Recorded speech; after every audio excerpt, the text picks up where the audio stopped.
오늘 이야기를 해볼 주제는 문제를 똑바로 안 읽는 아이. 그러니까 문제를 바르게 읽지 않아서 오답으로 연결되는 경우.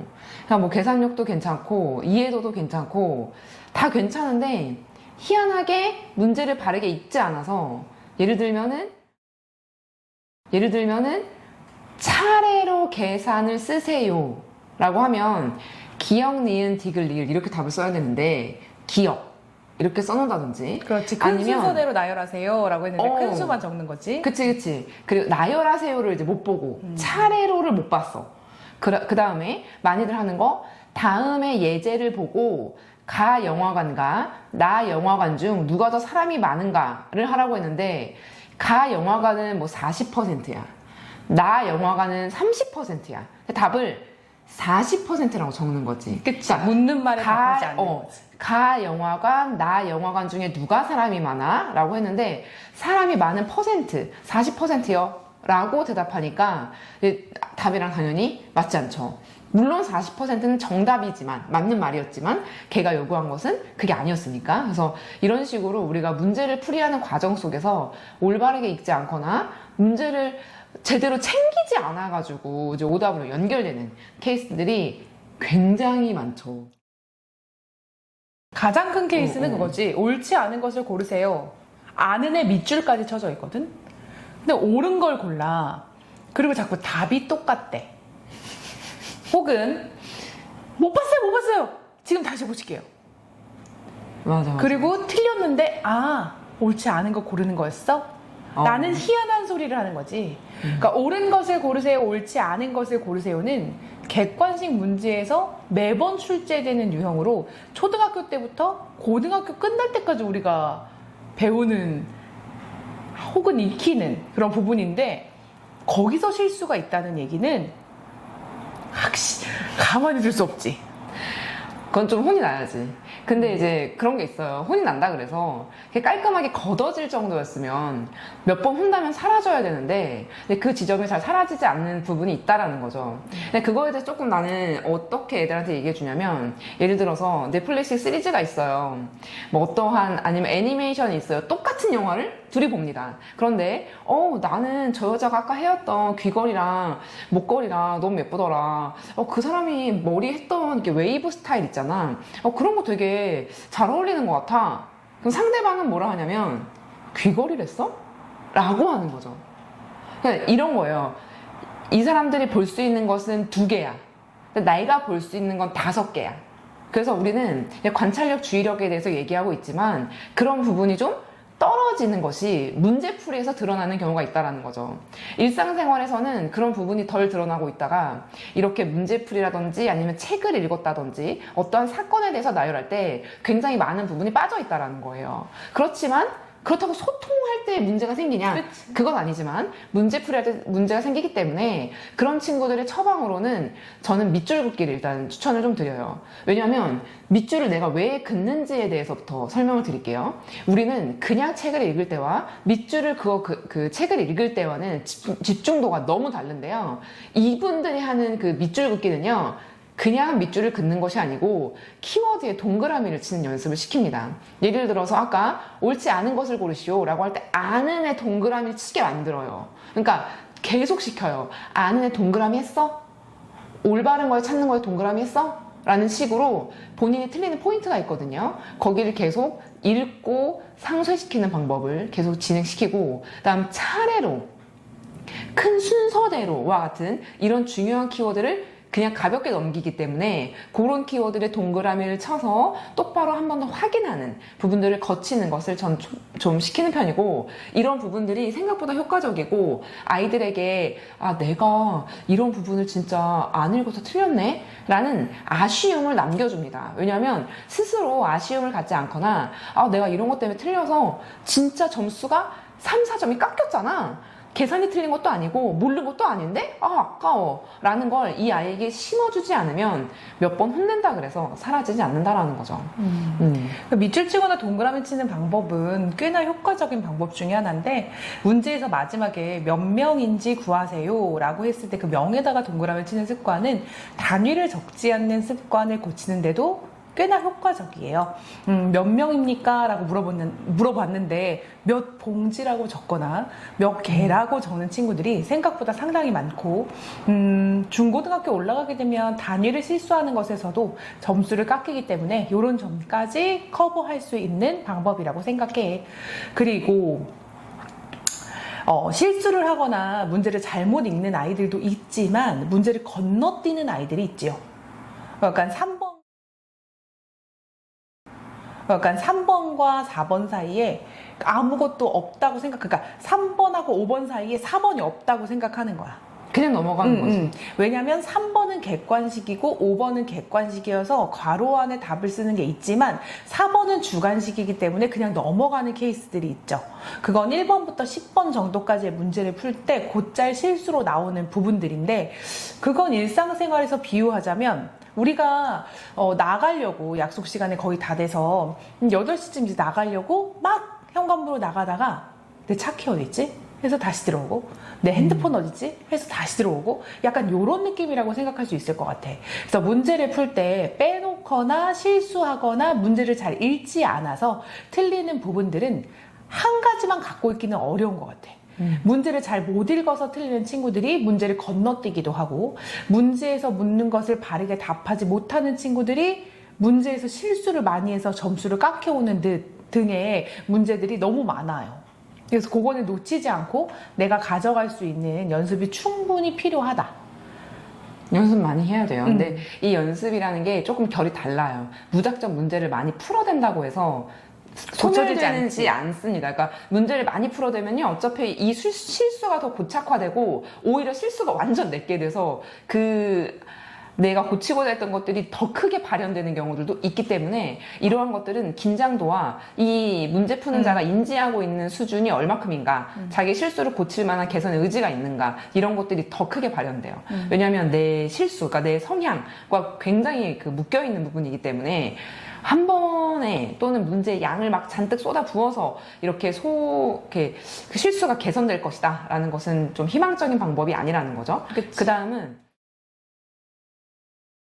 이제 문제풀이 하는 과정에서 이 시험은 27번까지 있는 문제임에도 불구하고 본인이 25번까지만 자주 모의고사를 연습했기 때문에 뒤에 두 문제는 없을 것이라는 생각으로 실제로 시험에서 두 문제를 풀지 못하고 25번까지만 마킹을 해서 시험이 다 끝날 때쯤에 시험지를 넘겼는데 뭐야, 두 문제 더 있었잖아 라고 하는 케이스들 종종 있습니다. 그래서 저는 이런 친구들이랑 하면 문제를 바르게 읽지 않거나 은는이가 같은 것들에 대해서 빼놓고 진행하는 친구들의 경우 시험지를 받으면 일단 시험지가 몇 번까지 있는지 그렇죠. 끝까지 확인하도록 이야기하는 경우가 되게 많아요. 왜냐면 이 친구들이 갖고 있는 실수의 어떤 카테고리에 이런 부분이 같이 들어가 있습니다.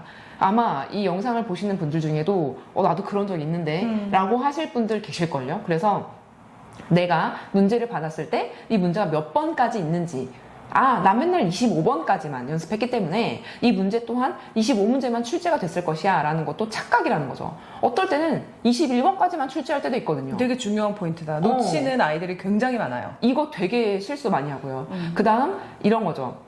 서술형 같은 경우 우리가 서술형 다 썼어. 그래서 올바르게 잘 했어. 그런데 그걸 답안지에 옮겨 적지 못하는 경우가 무언가를 놓치는 거지. 이 애들은 다 거기 시험지 다 썼거든요. 근데 서술형에 쓰려고 그러니까 서술형에 거기를 못 쓴 거예요. 두 번째 줄 안 쓰고 제가 낸 거예요. 이렇게 되는 경우들. 두 번째 줄을 안 쓰면 어떡해. 거기가 핵심 요소인데. 이런 케이스들이 있기 때문에. 근데 이게 어렸을 때부터 발견이 되거든요. 그래서 한 초등학교 3, 4학년쯤이면 이런 게 나는 눈에 보이는 거 같아. 근데 그게 폭발적으로 중학교 때 티가 나기 때문에 이게 표면적으로 드러나기 전에 이거 빨리 잘라줘야 됩니다. 그래서 아마 저는 이거를 누구 탓을 하거나 누가 뭐 잘못됐거나 라고 얘기하고 싶지 않지만 발견하셨다면 학부모님도 선생님한테 얘기하셔야 되고, 선생님이 발견했다면 학부모한테도 얘기가 돼야 돼서 이 부분은 소통이 되게 잘 돼야 돼요. 학부모님, 아이, 선생님 이렇게 셋이서 합을 잘 맞춰서 소통을 해야지, 안 그러면은 그건 실수니까 다음에 안 그럴 거예요 이렇게 넘어가잖아요. 다음에 안 그런다고요? 다음에 더 폭발적으로 그렇게 하기 때문에 되게 이렇게 세심하게 잘 다뤄져야 하는 부분이에요. 그러니까 학생이 알고 있는가 알고 있지 않은가가 이 문제를 고쳐나가는 데 시간을 굉장히 많이 단축시켜주기 때문에 그런 친구들은 실수를 하고 또 굉장히 성격이 좋아요. 쿨해. 애들이. 그러니까 실수한 것에 대해 내가 지금 단 한 번만 놓친 것 뿐이지 난 이런 걸 결코 그냥 넘어가는 스타일이 아니라고 얘기해. 그래서 만약에 내가 채점을 해서 딱 줬는데 자기가 문제를 잘 읽지 않아서 틀렸다. 그러면 괜찮아요. 현장에선 제가 이런 실수가 없습니다. 다 맞춰올 거니까 선생님 절대 염려하지 마세요. 왜 그러냐, 왜 그래 진짜. 일부러 그러지. 특히 남자친구들이 그런데 이 남자친구들은 시험을 보고 나서 전화를 하면 뭐라고 하냐면 아깝게 실수로 하나를 틀렸다고 얘기하지 절대 자기의 실력이 96점짜리라고 말하지 않아. 여기서 한 실수가 반드시 현장에서도 나타낼 수 있기 때문에 여기서부터 실수를 없애는 것이 가장 좋은 방법이에요. 그러니까 애초에 연습 때도 실수가 없어야만 해요. 그치? 첫 번째, 아이가 알고 있어야 돼. 어리더라도 알고 있어야 돼. 아, 나 그런 데서 실수하니까 조심해야지. 선생님이 밑줄 그라고 했으니까 밑줄을 긋는 데 의의를 두는 게 아니라 있다 없다 차례대로 순서대로에 나 생각해야지 라고 아이가 알고 있는 게 굉장히 중요하고 어머님들과 선생님들 또한 아이가 시험 보기 전에 한번 긴장감 있게 찝어주는 것도 굉장히 중요해요. 맞아. 너 이런 거 실수하니까 조금 조심하면서 시험 문제 풀어본다면 이번 문제는 놓치지 않고 네 것이 될 거야. 해볼게. 라고 하는 것이 굉장히 필요하지. 야, 너 틀리니까 조심해. 차례대로 틀리면 가만 안 둬. 이렇게 말 안 하는 접근은 아니고 아이에게 상기시키고 아이가 그게 내 것인데 내가 놓쳤다는 게 아까워할 때쯤 그건 반드시 그냥 고쳐지는 문제가 되기 때문에 맞아. 그런 것만 조금 주의하시면 될 것 같고 이 문제에 너그럽고 아무 일도 아니고 늘상 일어나는 일에 왜 저러시지? 라고 생각하는 아이들이 있다면 당장 그 마인드를 뜯어 고쳐야 돼. 그거는 그냥 너의 실수를 합리화시키는 어떤 지점을 갖고 온 것 뿐이지 맞아. 그것은 절대 근본적인 해결도 아니고 본인의 실수가 맞습니다. 그래서 인정을 하셔야 되는 게 맞고요. 그 저는 가끔씩 이런 일이 벌어졌을 때 학부모님들 입장에서 너무 늦음해서 우리 아이 환경이 너무 다 좋다 하는 환경에만 있어서 그런 것 같아요. 좀 더 빡센 곳으로 가서 이 아이가 많이 이렇게 지적질을 당하면 실수가 없어지지 않을까요? 라는 얘기를 종종 듣게 되는데 그거는 빡세다. 아니면 또는 여기가 너무 뭐 허술하다. 본인이 공부하고 계신 환경이 좀 너무 말랑말랑하다라고 해서 생기는 건 절대 아닙니다. 만약에 빡센 공간으로 이동하시면 빡세게 그 실수가 발생되실 거고요. 말랑말랑한 데 가시면 또 말랑말랑하게 생기게 될 것이기 때문에 중요한 점에 이 핵심 키워드를 이 아이가 갖고 있어요. 그래서 이 아이가 인정할 수 있도록 만들어주시고 이 아이가 또 그걸 아까워하도록 난 이게 제일 중요한 것 같아. 맞아. 아까워. 진짜 아깝다. 나 진짜 정신 똑바로 차려야지. 이것까지 만들어야 돼요. 맞아, 그래서 환경의 문제는 절대 아닙니다. 본인 아이가 이런 걸 좀 깨달을 때까지 기다려주는 것도 어떻게 보면 학부모님의 역할이기도 하죠. 선생님은 계속 지적을 해줄 수 있지만 학부모님은 지적해준다 그래서 아이를 그냥 주눅들게만 만들 수도 있는 거거든요. 그치. 싸움만 만들고. 그리고 이제 선생님이 지적하는 것과 어머님들이 지적하는 것에는 좀 약간 폭이 다르지. 그럼. 응, 그치. 우리는 그것만 딱 건드리지만 만약에 내가 엄마라도 그 부분만 건드릴 수는 없을 것 같아. 너 맨날 우산 안 갖고 오잖아. 네가 평상시에 핸드폰 잃어버린 게 몇 개야? 부터 시작해서 이제 막 그렇게 가실 테니까. 맞아. 그런 것보다는 아이가 문제에서 놓치지 않고 내 것을 만드는 것이 좋지. 왜냐면 내가 그동안 그것을 위해서 노력했는데 그런 하찮은 실수로 내 것이 날아가면 너무너무 속상하잖아. 내가 속상한 게 내가 속상해야지. 그치. 왜 전화를 해서 선생님 실수해서 죄송합니다. 나한테 죄송하지 않죠. 나한테 미안하지. 내가 이렇게 계속 몇천 문제를 풀어서 맞아. 이 문제를 맞추기 위해 노력했는데 그 문제를 놓쳤다는 게 속상하시지. 저희한테 미안하고 저희한테 죄송한 거 절대 없죠. 맞아. 보완하면 누구나 고칠 수 있는 문제예요. 하지만 누구나 고칠 수 있는 문제가 매번 점수의 실수를 만들어서 내 마이너스 요인이 되게 하는 것도 사실이야. 맞아. 후딱 걷어내야 돼. 빨리 걷어내야 돼. 근데 생각보다 이거 빨리 걷어낼 수 있는 부분이거든요. 맞아. 만약에 이 아이가 동시다발적으로 다 갖고 있어. 뭐 예를 들면 문제도 똑바로 안 읽어. 서술형 쓸 때 막 2줄 비웠어. 뭐 문제 풀라고 하니까 숙제가 3장인데 2장 가운데 한 장 건너뛰었어. 건너뛰었어. 막 겹쳐졌대 맨날. 맨날 뭐 어디 가가지고 숙제책을 카페에서 했는데 놓고 와. 뭐 이게 종합적이야. 그러면은 오래 걸려요. 왜냐면 이 아이를 새로 태어나게 만드는 과정 수준의 그 훈련을 거쳐야 되지만 네. 그게 아니라 보통 아마 한두 가지 정도만 갖고 맞아, 있을 맞아. 거예요. 세트로. 그래서 그것만 조금 이제 고쳐나가면 되는 거니까 대신에 여기서 학부모님의 역할은 좀 기다려 주시는 거. 그것 봐라. 내가 안 된다 그랬지? 이런 식의 태도를 보이시면 안 되고, 노력하고 있는 것 같아. 이러다 보면 고쳐질 거야. 근데 하지만 실수는 맞아. 이 정도로만 하고 빠지시면 되고, 선생님들 입장에서 아이에게 분석적인 지적에 대해서는 해줘야 되는 게 맞죠. 그래서 저는 이런 아이들하고는 개인적인 얘기도 좀 해요. 왜 그러냐면 이 실수를 고치게 만드는 거, 그러니까 사람을 바꾸게 만드는 것은 1번이 호감이에요. 나의 선생님에 대한 믿음과 호감이 없다면 이 아이는 내 말을 들을 이유가 없습니다. 설득력이 떨어지는 거죠. 그래서 저는 아이들에게도 실수하는 거에 대해서 얘기하는 부분도 있겠지만 처음에는 아이에 대한 일상적 얘기도 물어봅니다. 평상시에 뭘 잘 잃어버리거나 아니면 똑같은 웹툰이나 똑같은 뭘 보더라도 아이들하고 얘기할 때, 친구들하고 얘기할 때 너가 조금 더 디테일한 부분이 좀 떨어지는 것 같다고 생각이 드냐고 물어봅니다. 이제 그러한 걸어 들어감이 아이에게 인정하게 만드는 부분이 생기는 거죠. 그렇지. 그럼 진짜로 일상생활에서 이 아이가 허술한 게 꽤나 있는 거예요. 그래서 이런 부분들을 좀 인정하게 만드는 과정이 단순히 이 한 문제만으로 인정하게 만들기 좀 어렵고 이 전반적인 것들, 나를 다시 돌아보게 만드는 것들을 통해서 아이가 발전 가능성을 가지고 가는 것이기 때문에 선생님들 또한 그거에 대해서 피드백을 할 때 좀 더 호감적인 이야기들로 접근을 하면서 이제 문제풀이로 가야지. 마치 이 문제를 실수하는 너는 루저야. 이런 느낌으로 가는 것이 아니라 실수할 수 있는 부분이지만 너무 잦아. 라는 쪽으로 가는 것이 좀 더 난 현명한 지도의 방법이 아닐까라는 생각을 많이 합니다. 맞아.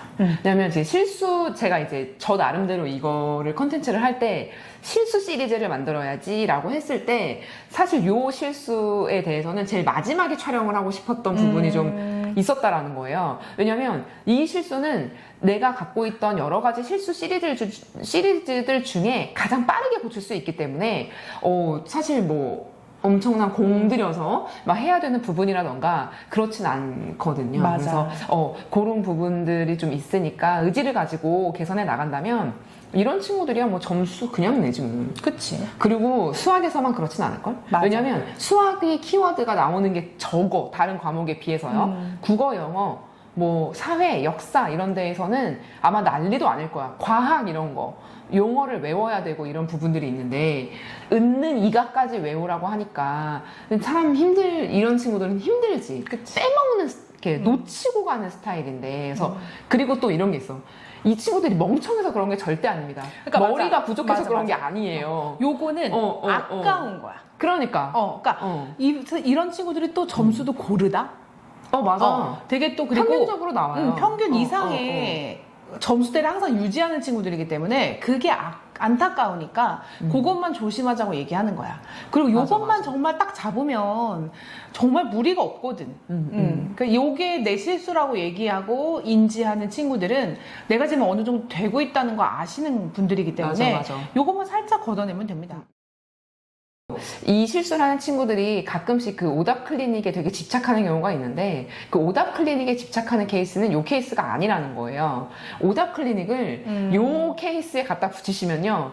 저는 개인적으로 엄청 깔끔하게 클리닉이 되진 않으실 겁니다. 그래서 저는 이 친구가 많이 실수를 하는 유형이 있을 건데 그 유형별 클리닉을 해주면 전 좋겠다라는 생각을 많이 해요. 그래서 틀린 걸 다시 보는 케이스들은 풀이 과정에 대한 놓침이 있다라거나 아니면 본인이 무언가 계산을 할 때 실수가 있다거나 아니면 무언가 오류가 있을 때 하는 건 괜찮은데 그 놓치는 케이스들의 경우는 본인이 놓치는 포인트를 빨리 찾는 거.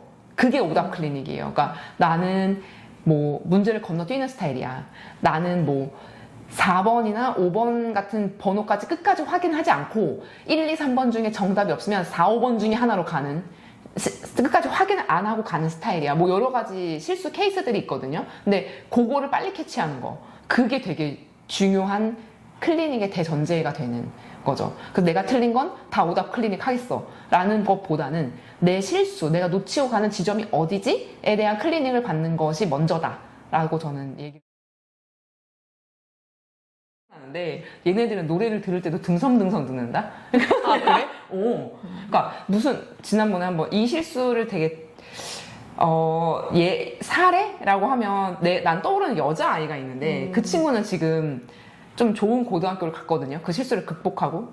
근데 그 친구가 극복하는 과정에서 내가 그 친구 얘기를 하다 보니까 뭐 만화 영화 애니 주제가였는데 그 애니 주제가가 물론 우리나라 말이 아니었어. 일본 말이긴 했어. 근데 없는 게 너무 많은 거야. 그 애니 주제가를 얘기하는 과정에서. 그러니까 그리고 그 친구가 보던 그 애니를 나도 봤었는데 거기 등장하는 빌런이 있거든요. 근데 그 빌런 이름도 모르더만. 그러니까 그 빌런이라는 건 알아. 하지만 그 이름이 예를 들어 뭐 하늘이야. 그럼 하늘이가 거기서 이렇게 엎어지는 장면에서라고 얘기했더니 하늘이가 누구예요? 이러는 거야.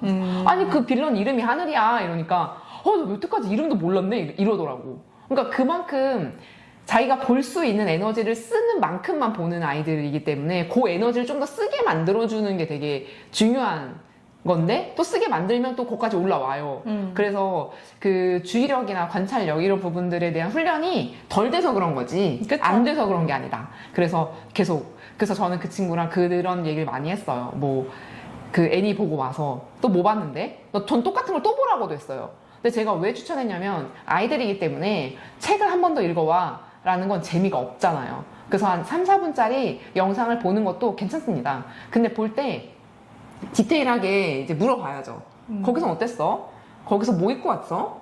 거기서 그 사과를 주는 장면이 있는데 사과가 바구니에 담겨 있지 않았어? 뭐 이런 식으로. 그럼 바구니요? 바구니 없었는데? 맞아. 바구니 없었어. 하나만 들고 온 거 맞아. 이런 식으로 얘기를 한다는 거예요. 그래서 저는 개인적으로 그런 훈련 같은 거 되게 좋아하거든요. 그래서 좀 별거 아닌 줄 아시죠? 애니나 웹툰은 다 나쁜 거라고 생각하실 수 있겠죠? 근데 하지만 전혀 그렇지 않아요. 그런 것 또한 우리 일상생활에서 많은 것들에 도움이 됩니다. 이 공부는 연결이지 따로 똑 떨어져 나와 있는 게 아니기 때문에 뭐 쇼츠, 유튜브 이런 게 나쁜 게 아니고 적정 시간 지켜준다면 아예 이런 부분도 발달을 시켜줘요. 그래서 굉장히 저는 좋은 요소라고 생각을 합니다.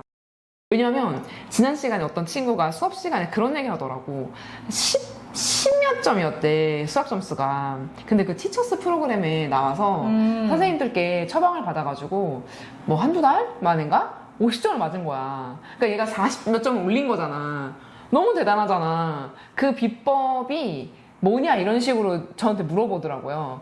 그래서 제가 그 비법은 딱 하나지 라고 했더니 애들이 막 난리가 났어. 그게 뭔데 그래서 노력이지, 노력. 아이고. 아니, 봐봐. 내가 몸무게가 예를 들어서 뭐 한 80kg 나가. 근데 갑자기 2달 만에 20kg 빼야 된대. 거기서 제일 중요한 핵심 요소가 뭐예요?